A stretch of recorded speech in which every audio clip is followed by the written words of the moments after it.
No love no sex, only భార్యాభర్తలు. జపాన్లో కొత్త ట్రెండ్ కొనసాగుతుంది.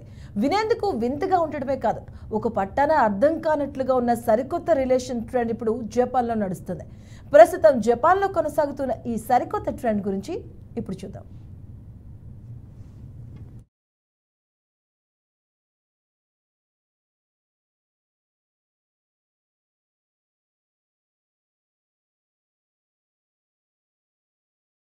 ఫ్రెండ్షిప్ మ్యారేజ్ అనే కొత్త ట్రెండ్ నడుస్తోంది.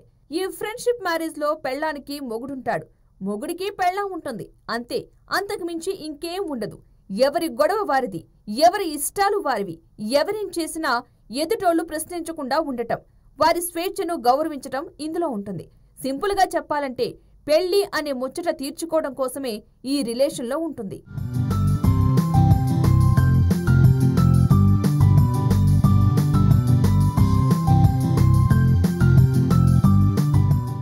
అన్నీ బాగుండి ఈ దాంపత్య జీవితంలో తమకంటూ పిల్లలు ఉండాలని ఫ్రెండ్షిప్ మ్యారేజ్ జంట కోరుకుంటే కృత్రిమ పద్ధతుల్లో పిల్లల్ని కంటారే తప్పించి శారీరకంగా దగ్గర కావటం మాత్రం ఉండదు. మొత్తంగా చెప్పాలంటే మన ఇంట్లో టీవీ, ఫ్రిజ్, ఏసీ, కారు లాంటివి ఉంటాయి.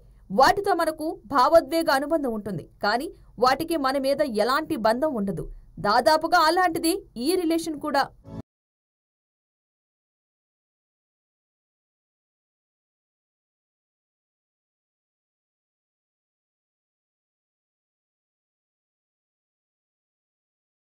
రిలేషన్ కు తావు లేకుండా ఒకేలాంటి మైండ్ సెట్ ఉన్న ఇద్దరు స్నేహంగా జీవించటమే ఈ విధానం.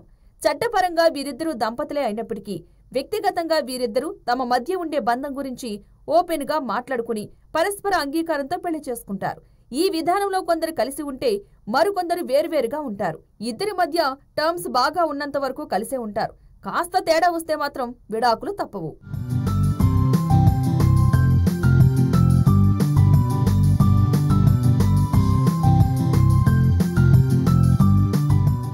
సాంప్రదాయ పెళ్లిళ్ల మీద, వివాహ బంధం మీద ఆసక్తి లేని వారు ఈ తరహా కొత్త రిలేషన్ కు ప్రాధాన్యత ఇస్తున్నట్లు వారిపై అధ్యయనం చేసిన సంస్థ తెలిపింది. ఈ కొత్త ట్రెండ్ గురించి జపాన్ కు చెందిన కొలోరస్ అనే సంస్థ అధ్యయనం చేసింది. ఈ సంస్థ అంచనా ప్రకారం తమ వద్ద 500 మంది ఇలాంటి పెళ్లిళ్లు చేసుకున్నట్లు వెల్లడించింది. జపాన్ మొత్తం జనాభా 12 కోట్లు కాగా అందులో దాదాపు 1% అంటే 12 లక్షల మంది ఈ తరహా రిలేషన్ తో బ్రతుకుతున్నట్లుగా ఆ సంస్థ స్పష్టం చేసింది.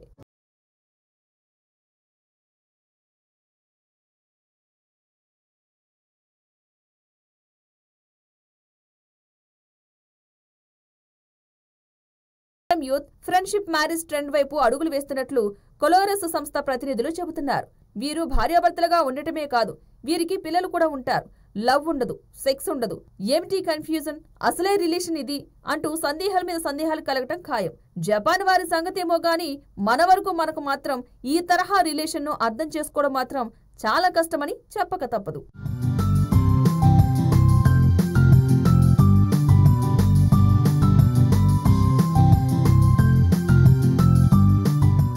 ఏదేమైనా వాళ్ళ ట్రెండ్ వాళ్ళకు వదిలేసి మన ట్రెండ్ మనం కొనసాగించడమే మేలు. మన దేశంలో కుటుంబ వ్యవస్థకు ఉన్న స్థానం అలాంటిది మరి.